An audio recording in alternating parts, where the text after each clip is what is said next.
Yes. The superior dime version is the Washburn. Deans suck anyways. Deans have sucked since the beginning of time. Anybody want to argue that point with me, feel free. The only reason Dean,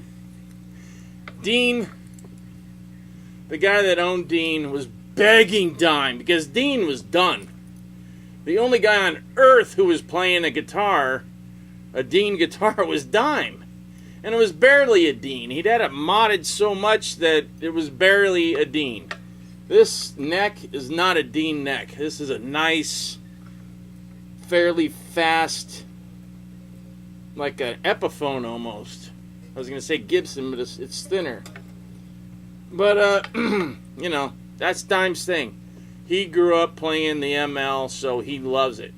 Like I grew up playing my Star. It took me years to be able to play anything else. Alright, I'll try not to talk a lot. So I just picked this guitar out because I've been spending 2 hours trying to set this stupid recording thing up so everybody out there will be happy with the sound, but tough crap, dude. This is a good stereo sound that I get right now. I'll adjust it a little bit. And that's it. What I got basically is a condenser, stereo condenser mic. It's a shotgun. The shotgun is pointing directly between the 2 amps. There's a gap, of course, because they're not solid. There's a small gap. So I got the shotgun pointing there to get the low. And then there's 2 small condenser, stereo, left-right condenser on the mic. So there's a shotgun and the 2 on the sides. Very nice mic. I don't know who makes it, but it was not cheap.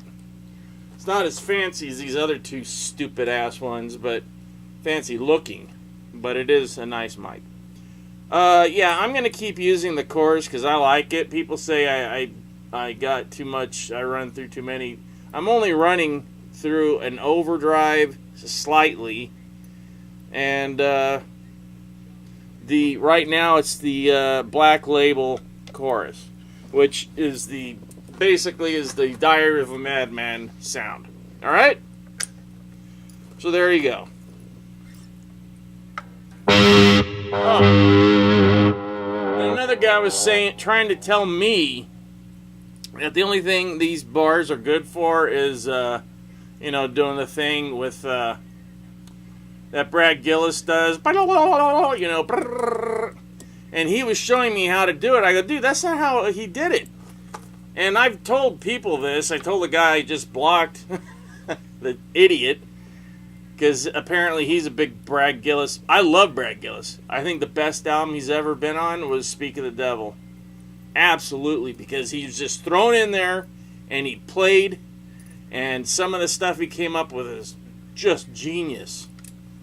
So, he couldn't stand that album, and I kept asking him why. He goes, I wasn't ready. All I did was sit on a bus for 2 weeks and listen to Black Sabbath tapes, and then practice on a Rockman.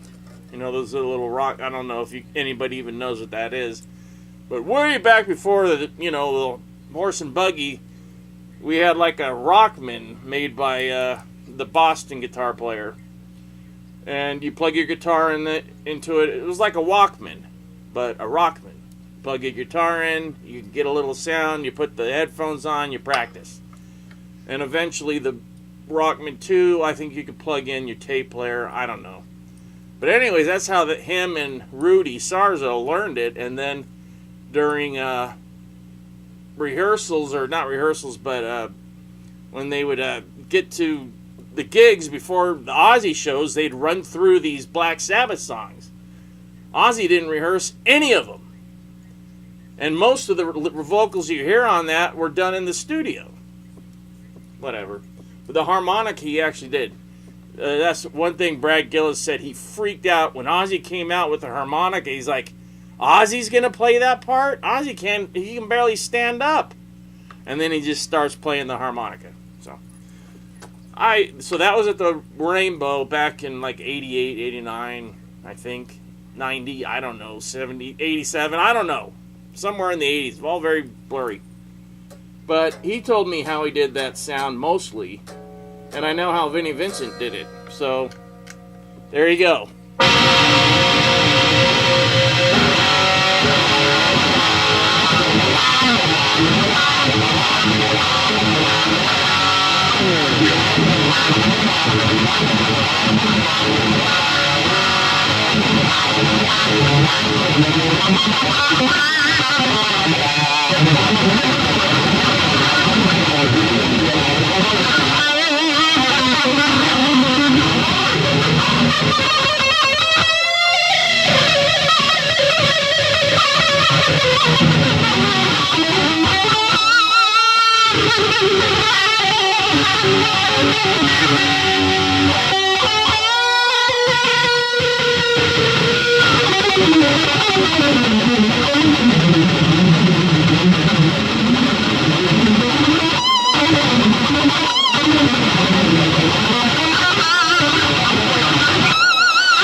I don't know if that was... That's just me playing.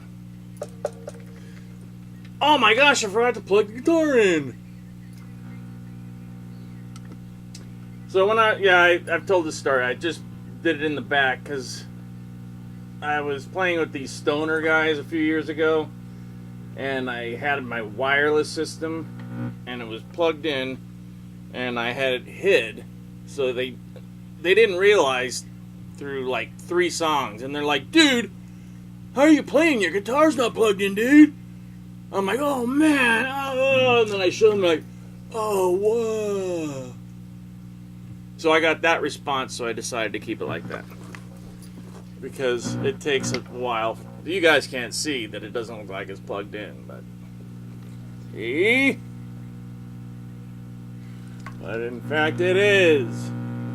I love this guitar. This thing is badass. I'm glad I got it. I don't know when I got it. Or why. Oh, I know why. I just don't remember when. But these are great guitars. I guess they're called the 333 series, Dime 333. I'm not sure. But they're one of the top, ones that they put out. And it comes with the Bill Lawrence and basically a PAF type pickup. And I have this set up, with strap locks, but I don't use them apparently. Wonder why. I don't know. Alright, so there you go. That's this for tonight. So you guys can see what this is. And no, it's not. If you guys anybody even thinks this is from China, they're insane. I'm so sick of being everything from China. I showed you, I only own one, or I only ordered one. That was a checkerboard fake Gibson Explorer. And the other one I have is the Ace Frehley Sunburst that the guy brought back from China that designed the factory. The only 2 I own, that I own. The other blue one I sold, and I got another blue one through a lot of work and sweat, straight from Gibson. A guy that used to work there named Tim. Tim or Robert? I can't remember. I don't know where he works now, but he can't do me any help, so I don't... Sorry, bud. If you see this, say, dude, my name is this, and I'm the guy. Facebook me or something. Alright, that's it. Please. So that's how you do the friggin' Brad Gillis. Even though I didn't do it very good, that's how you do it. That's how Vinnie Vincent did it, so that's got to be right.